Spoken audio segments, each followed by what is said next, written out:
We discussed the national debt a few weeks ago on this program, but we never really got around to what we should do about it. And we have several of the same panelists on this week, so we'll take another crack at it. The GOP wants to pass the big, beautiful bill by next week, and as of now, it would add trillions of dollars to our debt.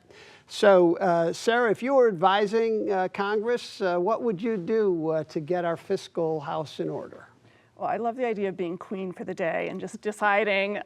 We don't have a king in this country. What we should do. I mean, there's so much you could do, right? One thing is to tackle tax expenditures. These are giveaways, carve-outs for in the tax code that cost the country $1.9 trillion in 2024. That's more than what we spend on Social Security, Medicare, Medicaid, or defense. So it's a big chunk of change that we are not getting.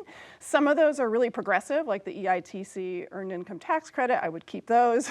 I'd get rid of the regressive ones. And some of those are things people like the home mortgage interest deduction, which is helpful, but actually helps wealthy people a lot more than poor and middle class people. We could get rid of capital gains exclusions, right? So we could tax capital gains, estate tax, increase that.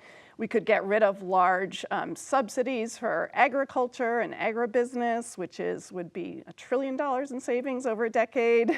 Get rid of subsidies for oil and gas. We don't need to fuel that. So there's lots we could do. Okay, what a so pun. A lot of cutting there, Rick. Well, first of all, I don't think, given the problem that we're seeing, that it can be dealt with either simply by looking at cuts or by increased taxes. We have to look at both. In addition, if you look at what's driving this deficit, it's not military spending. We're spending less as a percent of GDP. It's not than we have in the past. It's not because of discretionary programs. You have to look at the big things. So let's look at Social Security. What can we do there? On the benefit side, we can talk about extending the retirement age to 70 as life expectancy goes up. We can also go at adjusting the inflation. CPI overestimates inflation. On the tax side, on the spending, or on the revenue side, we have the Social Security taxes only on the first about $175,000 of income, whereas the Medicare tax is on all income. There's been some talk of expanding the Social Security tax to cover more income. Okay, so that's mostly going after Social Security, is what you're saying. But I mean, that's what's driving this. You could eliminate military in total, $800 billion. That was only half of the budget deficit. Eliminate all discretionary I just wonder spending. whether we're rearranging the deck chairs on the Titanic. No. I mean, Rick's right. I'm with him 100%, but it's also Medicare. Yes. And Medicaid. And with our aging population, this is only going to begin to accelerate now.